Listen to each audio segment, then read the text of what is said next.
কিভাবে খুব সহজেই এমসিডাব্লিউতে একটি অ্যাকাউন্ট খুলবেন এবং কিভাবে ভেরিফাই করবেন আজকের এই ভিডিওতে সেটাই দেখাবো।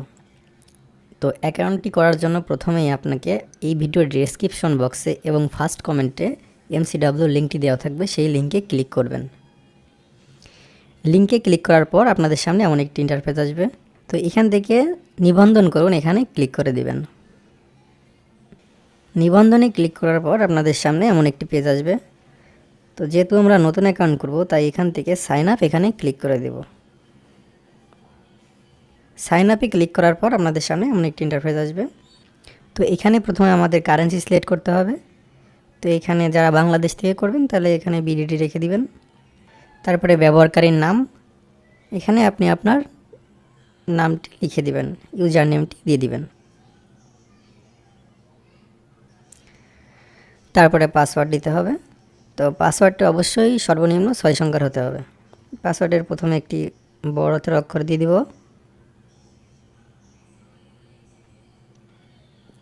তারপরে দুটি সংখ্যা দিয়ে দেব।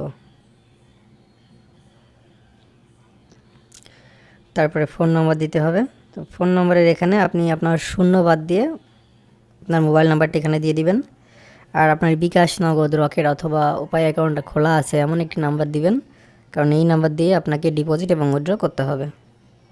মোবাইল নাম্বারটি দেওয়ার পর ভেরিফিকেশন কোড, পাশেই যে সাদা ঘরটিতে যে 4 সংখ্যার কোডটি আছে সেই কোডটি এখানে বসিয়ে দিবেন। সাবমিট এখানে ক্লিক করে দেবেন।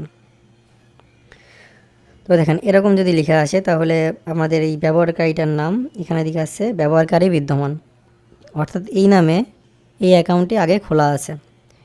যার কারণে আমরা কি করব, আমরা এই নামের সাথে কিছু সংখ্যা দিয়ে দিব।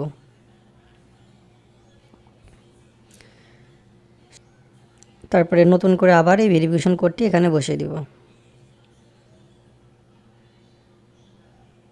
এখান থেকে আপনার ইউজার নেম এবং পাসওয়ার্ডটি অবশ্যই কোথাও লিখে রাখবেন আর একটি স্ক্রিনশট দিয়ে রাখবেন, কারণ পরবর্তীতে লগ ইন করার সময় আপনাকে এই ইউজার নেম এবং পাসওয়ার্ডটি দিয়ে লগ ইন করতে হবে।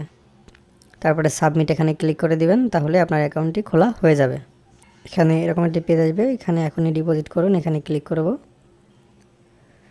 তো আমরা এখন ডিপোজিট করব না, আমরা আগে আমাদের অ্যাকাউন্টটি ভেরিফাই করব। অ্যাকাউন্টটি ভেরিফাই করার জন্য মাই অ্যাকাউন্ট এখানে ক্লিক করে দিব। এখান থেকে ব্যক্তিগত তথ্য এখানে ক্লিক করে দেব। এমন একটি পেজ আসবে। তো এখানে আমাদের সম্পূর্ণ নাম দিতে হবে, জন্ম তারিখ, মোবাইল নাম্বার, ইমেল। তো এখান থেকে আমরা ফার্স্টে আমাদের ফোন নাম্বার যাচাই করা হয়নি, এখানে ক্লিক করে দিব। এখানে আমাদের নাম্বারটি দেওয়াই থাকবে, যাচাইকরণ কোড পাঠান এখানে ক্লিক করে দিব। এখানে আমরা যে নাম্বারটি ব্যবহার করে অ্যাকাউন্ট খুলেছি সেই নাম্বারে একটি ভেরিফিকেশন কোড আসবে, সেই কোডটি এখানে দিয়ে দিতে হবে।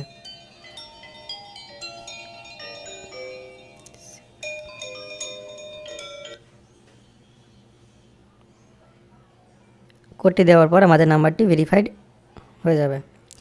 এখানে আপনি চাইলে অ্যাড নাম্বার এখানে ক্লিক করে আরও নাম্বার অ্যাড করতে পারবেন। মোবাইল নাম্বারটা যেভাবে ভেরিফাই করলাম সেম একইভাবে আপনার জিমেলটিও ভেরিফাই করে নেবেন। সম্পূর্ণ নাম এখানে ক্লিক করবেন, তার জন্য অ্যাড এখানে ক্লিক করবেন। এখানে আপনি আপনার নামটা লিখে দিবেন। আপনার নামটি লেখা হয়ে গেলে সাবমিট এখানে ক্লিক করে দিবেন। তারপর আপনার জন্ম তারিখ অ্যাড করে দিবেন।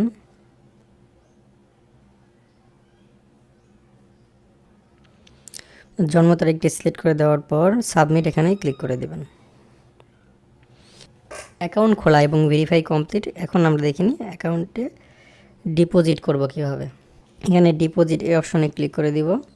এখানে আপনি বিকাশ, নগদ, রকেট এছাড়াও আরও কয়েকটি মাধ্যমে ডিপোজিট করতে পারবেন। আপনি যে ওয়ালেটের মাধ্যমে ডিপোজিট করতে চান তা এখানে সিলেক্ট করবেন।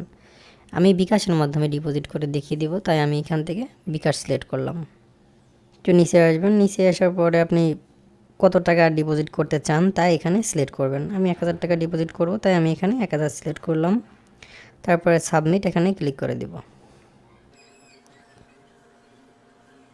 তো এমন একটি ইন্টারফেস আসবে।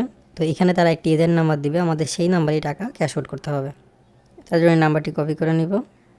নাম্বারটি কপি করে নেওয়ার পর আপনার বিকাশ অ্যাপসে গিয়ে তাদের দেওয়া সেই এজেন্ট নাম্বারেই টাকা ক্যাশ আউট করবেন। ক্যাশ আউট কমপ্লিট হওয়ার পর উপরে এরকম একটি ট্রানজ্যাকশন আইডি দেখতে পাবেন, এই ট্রানজ্যাকশন আইডি কপি করে নেবেন। আর এই পেজটির একটা স্ক্রিনশট নিয়ে রাখবেন। তারপর আপনার MCW অ্যাকাউন্টে চলে আসবেন। ট্রানজ্যাকশন আইডির এই ঘরটিতে আপনি যে ট্রানজ্যাকশন আইডি কপি করেছেন তা এখানে পেস্ট করে দিবেন। ট্রানজ্যাকশন আইডি দেওয়ার পর আপলোড রিসিট এখানে ক্লিক করে দিবেন। ক্যাশ আউটের যে স্ক্রিনশটটা আপনি নিয়েছেন তা এখানে দিয়ে দিবেন। তারপরে সাবমিট এখানে ক্লিক করে দিবেন, তাহলেই আপনার ডিপোজিট কমপ্লিট হয়ে যাবে।